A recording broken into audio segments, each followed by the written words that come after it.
میخوام که همه سروی دوست داشتم بسرایم تا کی. هر شب زیغمت ناله کنم تا کی، دل را زیغمت پاره کنم تا کی، دل را زیغمت پاره کنم تا کی.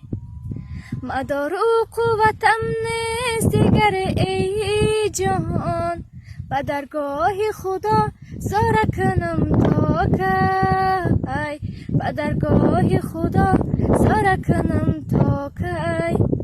تا کی من دیگر رنجورم، ز مهر تو دورم، مانده تنها دلی من مگر که مجبورم. شکست آرزو و هوس به تو جانم در قفس، تو چرا رحم نداری آخر بر دادم